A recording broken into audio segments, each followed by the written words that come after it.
Estamos ese parágrafo. Bueno, entonces, antes de arrancar, qué sé yo, pero me quedé con lo de la contradicción que mencionaba Daniel acerca de este problema de nos conmueve determinadas cosas, determinada muerte, el perro que mata a un tipo con el auto, y de pronto la vaca comprendemos que está para comer. A mí me violentan las dos cosas, especialmente en el sistema actual, las granjas industriales, donde los animales son tratados de una manera escalofriante. Entonces, es cierto que parece como la existencia de una doble moral, pero también hay una cuestión ahí en donde yo creo que nosotros podríamos cambiar nuestra actitud y nuestra forma de comer, ¿no? Esta exacerbación que tenemos de productos animales para satisfacer el placer, que me parece que podría limitarse. Y sí, podría limitarse. Por supuesto, el hecho está, pero yo lo que digo, muchas veces ese argumento funciona como igualmente matar uno. Borges decía lo mismo de la dictadura. Borges dice en una entrevista, ya uno es un exceso. Ok, uno es un exceso, pero estamos hablando de 8.000 o 30.000, no importa el número, porque para no entrar en esa cuestión. Pero estamos hablando de 8.000. Es cierto que uno ya es un exceso, pero si hablamos de 8.000 y decimos ya uno es un exceso, bueno, ya pasé de 2, listo, ahora sigamos porque ya nos instalamos en el exceso. Claro. No. Espera. Si la carne sí, la carne no. Si no lo elimina. Claro, si es cierto, solo el tema que es de extinción. Claro. No sabemos en algún momento si las vacas pueden entrar en extinción o cualquier especie. No, lo que pasa es que la escuela austríaca te enseña. Claro. Ahora que está bien ahí de cartelera. La escuela austríaca te enseña. Sí, igual. Nunca van a faltar vacas y sí van a faltar ballenas. Sí, o todos los bichos. Porque no tienen propietario. En la medida que exista un propietario y se beneficia la producción de la vaca, va a manipular. La vaca no se va a extinguir. Eso es lo que enseña la escuela austríaca también. Que ahora está tan de moda. Gracias a Viendo vacas para que Claro. Toco la campanita para ordenarnos, perdón, Catalina. Toco la campanita para ordenarnos, no, pero porque hay dos personas que están vía Zoom. Entonces, si hablamos todos juntos, hacemos un bollo tremendo para ellos que están ahí, ¿sí? Me parece que por ahí el problema para mí es cómo estamos nosotros entendiendo nuestra relación ética con el mundo. Y si todo lo que funciona en el mundo es parte de una estructura, un mecanismo funcional a mi servicio. Entonces, es una concepción macro que está conectada ahora contemporáneamente en su origen con el capitalismo, pero también con la estructura de producción soviética. Porque lo aclaro, porque no es que los únicos que se montaron sobre la estrategia de la razón y la técnica fue el capitalismo. La estructura del sistema soviético también se basó sobre la producción racionalizada y tecnificada. No hay Marx sin revolución industrial, sin técnica y sin ciencia. O sea, funciona. El sistema Chernobyl es un producto de la ciencia soviética y las centrales nucleares japonesas del sistema capitalista y las chinas del comunismo capitalismo y la norteamericana, etc. Entonces, me parece que la cuestión es cómo nosotros como especie nos ubicamos ante el problema ético que nosotros mismos estamos planteando. Porque nosotros planteamos este problema. El resto de los entes no se plantean este problema. De hecho, no tienen ninguna inquietud ante las cosas. Las padecen por nuestra culpa, pero no es que ellos están inquietos por eso, ¿no? Sartre lo dice al principio del Ser y la Nada: nosotros somos la herida del ser. El ser es una homogeneidad y una continuidad sin inquietud ni pensamiento. De lo que el ser manifiesta, en el caso de los animales, es el temor a la agresión, a la muerte, etc. Pero en estado de quietud, los animales no están inquietos por su finitud. Esa inquietud la tenemos nosotros. Nosotros somos, en un sentido metafísico, la herida del ser. Por eso el otro día, más o menos, no es que protestaba contra Vargas Llosa y la náusea, porque me sorprendió que Vargas Llosa planteara en la náusea, no la calidad de la novela, que planteara el tema de la novela, un tema planteado por Dostoyevsky, Tolstoy, Gogol, Chekhov, todos los existencialistas de final del siglo XVIII, los malditos de Francia, todos plantearon este problema. Y Vargas Llosa se la agarra con Sartre. No importa. Regalé todos los libros a la biblioteca porque no pienso leer nunca más nada de Borges. Yo pensé que ni un libro más. Entonces, me parece que por ahí el problema que nosotros tenemos es esta cuestión de qué manera nos paramos ante el mundo y la realidad de lo otro que existe distinto de nosotros. ¿Cómo nos paramos ante eso? Lo que pasa es que el tema de la ética es delicado. Por ejemplo, ¿es más ético matar a una vaca de un garrotazo? O, por ejemplo, que todavía existe, matar a un jabalí a cuchillo. El tipo que se enfrenta uno a uno, más o menos lo de Adriano, Claro. Hay gente, y de plata, digamos, en la sociedad que goza haciendo ese tipo de actividad, pero le da la oportunidad al animal, porque Claro. un jabalí furioso es peligroso. Sí, y sí. el tipo a cuchillo lo mata. O muere él. Pero, O muere él. cuchillo, no adentellado. No, pero o muere él o lo mata. En el medio. Hay una herramienta en el medio. Pero digo, está darle la oportunidad al animal, ¿no? Como vos decías del león. Claro. Y estamos hablando de la época actual, digamos. Yo lo he visto hace 30 y pico, 40 años. Claro. En un campo. O sea que. Sí, digamos, sí. Ahora, la pregunta ¿es más ético eso o menos ético o es lo mismo? ¿Qué sé Sí. yo? Por eso es un tema delicado. Pero Yo preguntaría, es muy cortito, si existiríamos de no haber utilizado la inteligencia para los clientes. O sea, como físicamente somos lo más débil no hay nada más débil que un ser humano. No tenemos garras, no tenemos nada. O sea, probablemente no existiera. bueno, pero ahí vos estás pensando, hay distintos tipos de ética. Una ética es la ética consecuencialista, otra ética es la ética utilitarista. Entonces, por ejemplo, desde la concepción de la ética utilitarista, tenemos instrumentos porque es útil para la existencia humana. Entonces el hombre desarrolla instrumentos desde esa ética. El hombre desarrolla instrumentos y esos instrumentos son útiles para el sostenimiento de la vida.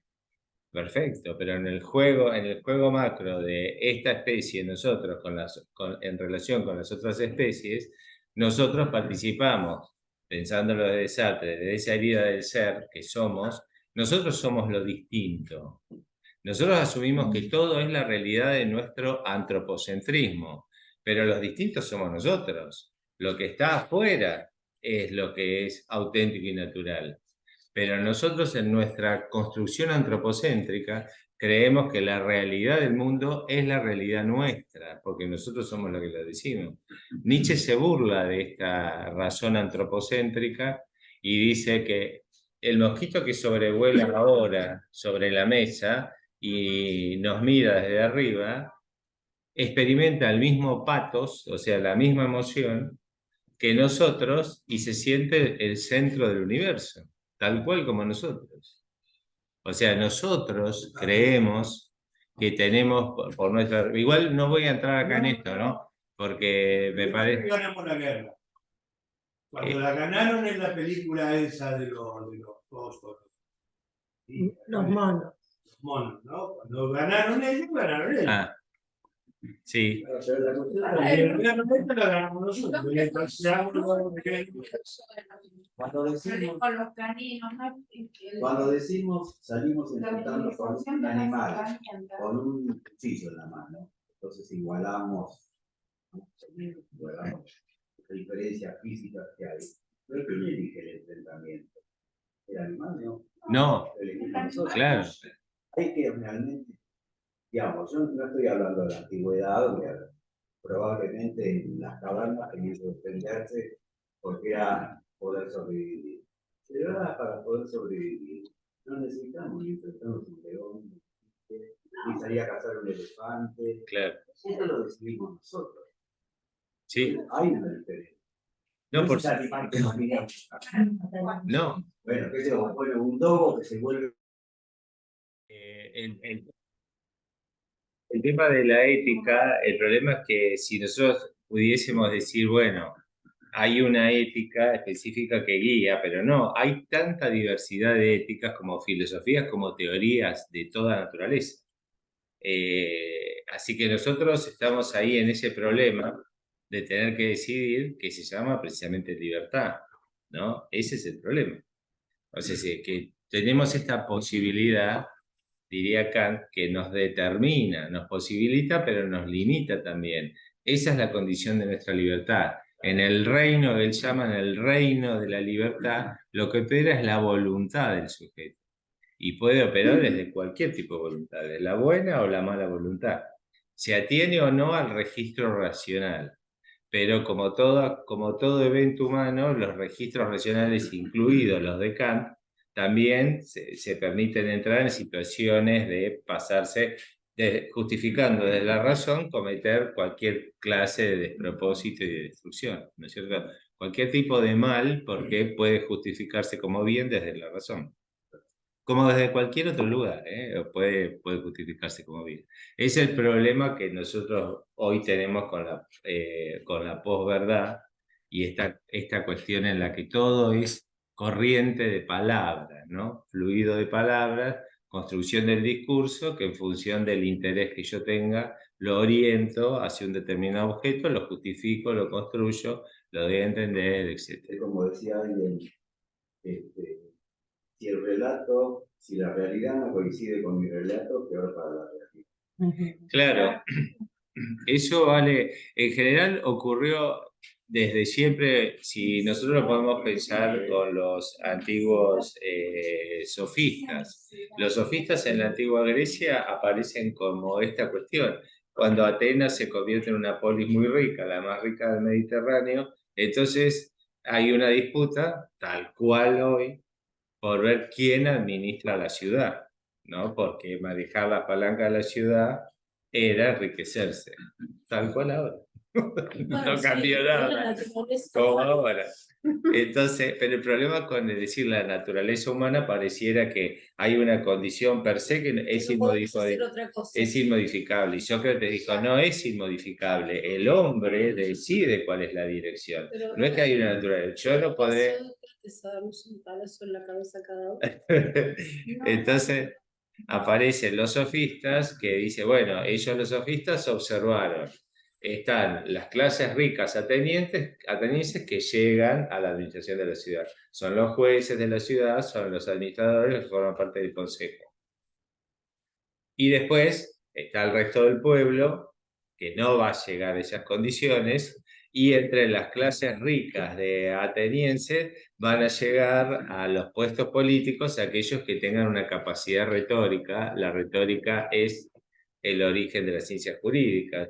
Aquellos que lleguen a tener una gran retórica, esos van a tener calidad para competir en la arenga política, ¿no? Va a estar en la plaza, pudiendo discutir, presentándose, etc. Entonces los sofistas ven eso y están atentos a lo que Platón había dicho, que hay verdades que son eternas, permanentes, inmutables, la del trasmundo, etc. Los sofistas comprenden esta idea, pero la bajan al espacio de lo político. Entonces los pibes dicen, si aquello que mi alma conoce del trasmundo lo puedo comprender a través de la rememoración y del intelecto y lo puedo explicar en el discurso, entonces yo tomo el discurso, me olvido de todo lo otro, tomo el discurso, construyo con una gran retórica la estructura del discurso en búsqueda de un objeto, alcanzar el espacio político.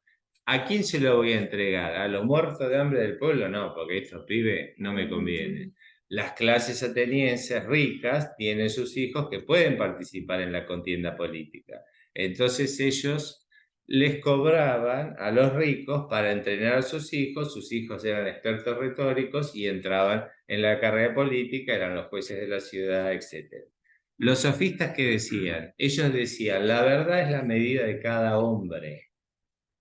Por lo que cada hombre dice la verdad y es verdad, porque es la propia medida, porque dice, bueno, venía a demostrarme que haya una noción común de idea, de verdad, de bien, etc. Con el problema específico de la ética y de la política. Entonces ellos decían, nosotros negamos todo eso, es más, no nos importa. Yo te enseño cómo hacer un discurso, usar los conceptos en función de tu objetivo, construís el concepto, le das todo un contexto de verdad, lo expones, debatís retóricamente con el otro, lo derrotás y ganás en la contienda política.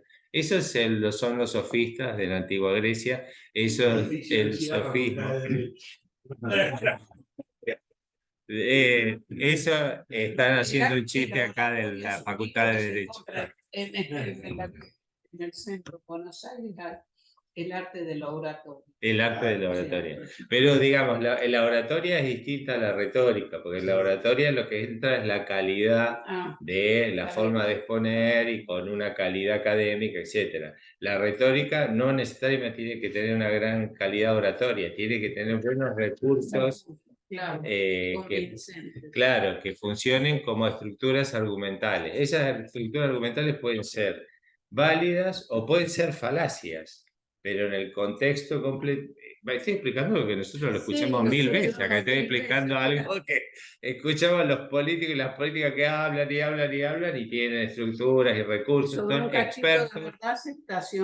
Sí, son expertos para construir esta clase de discurso y dan vuelta en el aire, porque cuando alguien les rebate, saben porque en qué dirección puede venir el otro cuando viene a rebatir, entonces da una vuelta en el aire, se reposiciona discursivamente y reconceptualiza. Y uno dice, qué dicho, qué inteligente. Claro, qué hábil, qué inteligente, dice, oh, no, pero yo creo que más que inteligentes son estratégicos. Sí.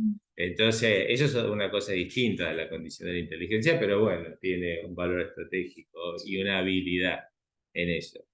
El problema es cuando los pueblos se cansan. Tarda. Se le ve que construyó un concepto un poco más amplio y es la argumentación. Hace mucho se construyó. Claro, bueno, sí, ahora en el tiempo moderno, digo. Desde antes, porque la argumentación, los sofistas argumentaban. Sócrates argumenta y el proceso en la historia. Cuando Sócrates es el que introduce el problema moral en la filosofía.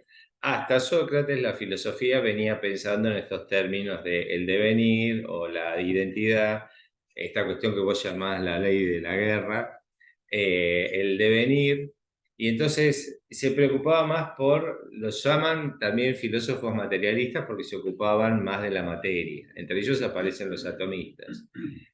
Cuando aparece Sócrates introduce el problema moral, entonces se paraba en la plaza a atormentar a la gente, entonces vos pasabas por la plaza y él te espera, Cleontes, dice, ¿qué es para ti un hombre? Y entonces empezaba a atormentar a la gente, y la gente cuando lo veía... Nos hacía pensar. Claro, nos hacía pensar y... claro, era un poquito agobiante. Uno no tiene ganas de andar pensando. Claro, uno va ahí en la cabeza pensando, ay, mañana me compro el tinto y dice, ¿qué es la vida? ¿Qué es el tiempo? Te tomas el tinto, ahí no.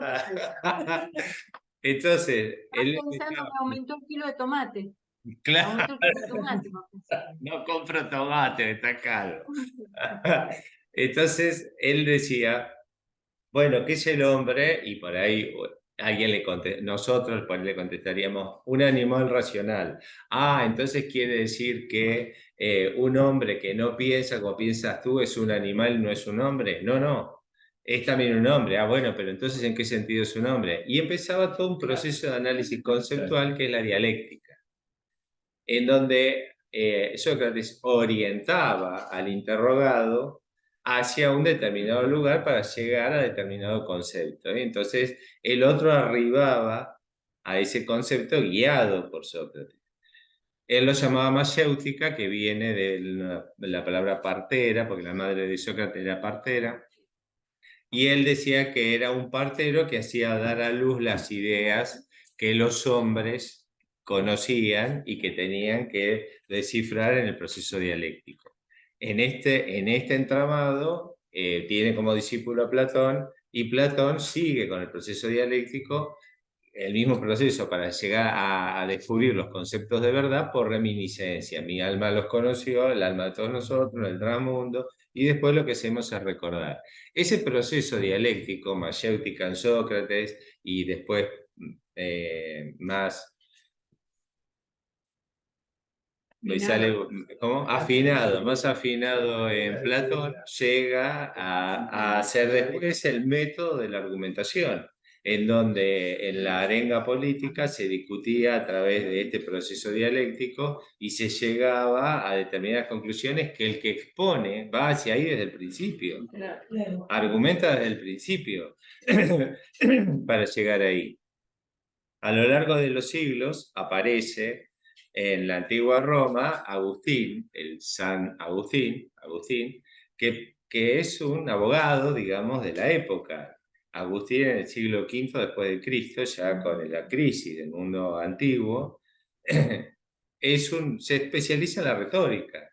Y especializado en la retórica se dedica a su carrera de retórico en Roma hasta que conoce a un obispo cristiano que está entrenado como él también en la retórica. Y entonces entran en disputa entre ellos con una cuestión de amistad, se hacen amigos, y entran en esta disputa, en esta discusión dialéctica sobre el cristianismo, sobre Dios, Jesús, etc.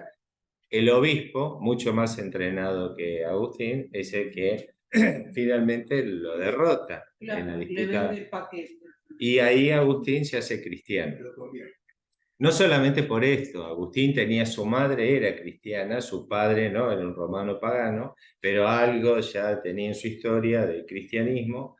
Entonces, después él en las confesiones dice que él se ha convertido, que él, bueno, es un cristiano convencido, y utiliza todo su método retórico, y todo tiene una estrategia de argumentación. No es que la argumentación después en la modernidad se hará súper especializada en la razón. Claro, pero digamos, toda la Edad Media, que era en un sentido cristiano teológico agustiniana, pero en un sentido intelectual era aristotélico, siguió las reglas de la argumentación del silogismo aristotélico. Toda la producción de pensamiento medieval no incurre en contradicciones, respeta la estructura coherente del silogismo. Todas las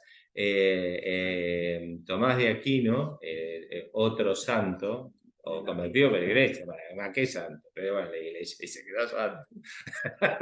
Convertido. Humberto Eco tiene un chiste en El nombre de la rosa, no se acuerdan, en la abadía en la que él estaba investigando Guillermo de Baskerville, el franciscano, y por lo tanto aristotélico, o sea, era un razonador del silogismo aristotélico, hablando con el prior de la abadía, en un momento dado, Guillermo piensa, este tipo es un idiota, pero no se lo dice, por supuesto. Después, investigando adentro de la abadía, uno le dice, pero él llegó, no es prior de la abadía porque tenga habilidad. ¿Sabes por qué llegó a ser prior? Porque dice Tomás de Aquino, que trabajaba en una especie de torre. Tomás de Aquino era un clérigo de la iglesia, pero era de una familia distinguida, o sea, era rico. Entonces estaba en una situación cómoda dentro del convento o el monasterio donde vivía y producía. Trabajaba con una especie de torre que tenía una escalera de caracol. El tipo se muere en la parte de arriba. El prior de la abadía donde estaba investigando Guillermo de Baskerville logró bajar a Tomás de Aquino, que era un gordo, un oso enorme, logró bajarlo por la escalera de caracol y dice que ese fue el mérito por el que le hicieron prior del monasterio, porque logró bajar al muerto de arriba de la torre. Esto lo dice Humberto Eco en El nombre de la rosa. Es un chistecito que pasa así, como desapercibido, pero era como diciendo, lo único que tenía de inteligente era que logró la habilidad de bajarlo al tipo de arriba de la Inventó la torre. polea. No. De hecho, No, lo pasaron así como medio milagroso, cómo logró él solo bajar el... Paco lo fue arrastrando por la Para escalera. mí lo tiró por la escalera y ya No, está. pero que yo se la tiró. Ya estaba muerto. Ah, sí, sí, Y el claro. gordo capaz que lo bajaron. Un colchón. Pero no sé si cadáveres bajaste por la escalera. No, pero igual que sin cadáver. Sí, bueno.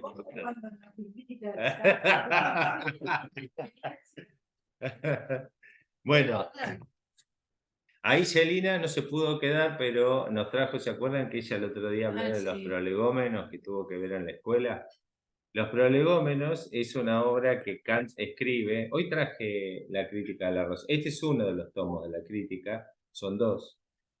Entonces Kant edita la crítica de la razón pura la primera vez en 1781 y la reedita en 1787 por toda una discusión que había sobre el espacio.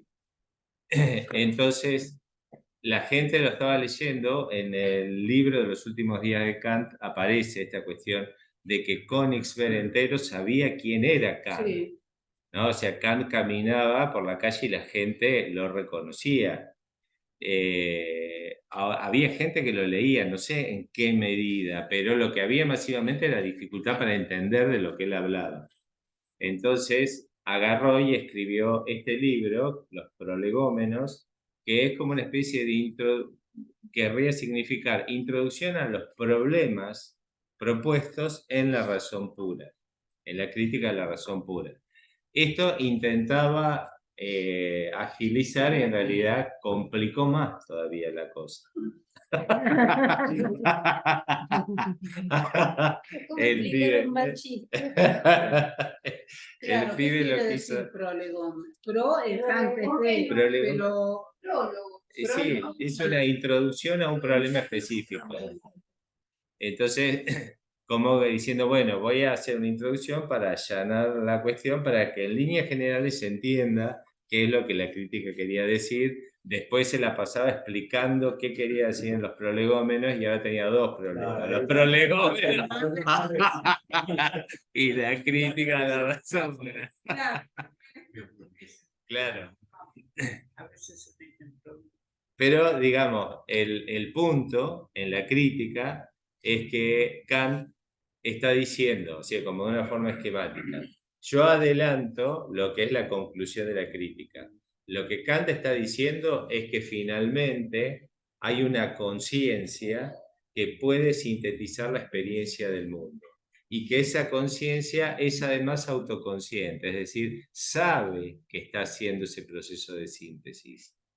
Para que él llegue a ese, está diciendo, la realidad está planteada por nosotros, pero no es una realidad mental, es una realidad en la que participan dos eventos, la sensibilidad y el intelecto o el entendimiento. Estas dos son de una experiencia mucho más amplia que es la razón, pero la razón va a funcionar con una determinada estructura. Esa estructura las da a conocer acá en la crítica, él la va describiendo. Desde el principio le está diciendo, guarda, esto es simultáneo. Este fenómeno de la razón se da en un bloque instantáneo. Yo no tengo más remedio que desglosarla paso por paso, porque nosotros comprendemos en un sentido sucesivo, no simultáneo. Quien puede captar la simultaneidad de la realidad de un objeto es Dios, porque al captar crea, no necesita la intuición divina de recibir el objeto, pero nosotros sí. Nosotros necesitamos recibir el objeto luz para poder captar la luminosidad y hablar de la luz. Ahora dice Kant, ese fenómeno de la sensibilidad está anotado, junto o enlazado al entendimiento que funciona a nivel conceptual. Porque el pibe lo que hizo, yo lo digo como si fuera así, me di cuenta, no, no me di cuenta. Lo que el pibe tomó de alguna manera es agarró un cerebro, le sacó la parte de arriba y dijo, a ver, ¿este cerebro cómo funciona? Vía la sensibilidad que capta los eventos sensibles del mundo y vía un lenguaje que está haciendo juicios que dicen o sintetizan lo que la experiencia sensible le está dando a ese sujeto. Esos son los conceptos que el entendimiento aporta y que se expresan en forma de conocimiento, o sea, en forma de juicio. Entonces dice, ¿cuántos juicios hay? Y básicamente hay juicios de tres, naturaleza de tres juicios. Los analíticos, que son los juicios, los tautológicos, los de la lógica, los juicios sintéticos a posteriori y los juicios sintéticos a priori. Toda la razón pura se va a dedicar a los juicios sintéticos a priori. ¿Cómo es posible que nosotros conozcamos válidamente algo? Es decir, si son tres los juicios, tomamos el tema de los juicios porque acá en los prolegómenos él habla específicamente de los juicios. Por eso, como lo que publicó la gente lo leía y, y decía, ¿qué es esto? Y bueno, y hablaban de eso. Lo que me parece lo divertido es que era que él decía, yo voy a explicar cómo el conocimiento es posible. La gente, imaginémonos que él arranca, él arranca diciendo,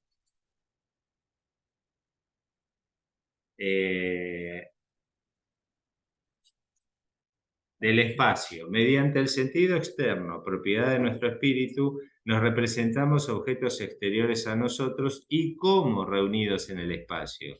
En el espacio, pues, están determinadas o son determinables la figura, tamaño y relaciones respectivas de tales objetos. El sentido interno, por medio del cual el espíritu se contempla a sí mismo, o sus estados interiores, no nos da en verdad ninguna intuición del alma misma como objeto, pero es sin embargo una forma determinada, bajo la que solo es posible la intuición de su estado interno, de tal modo que todo lo que pertenece a determinaciones interiores es representado en relaciones de tiempo. Entonces, claro, la gente agarraba esto.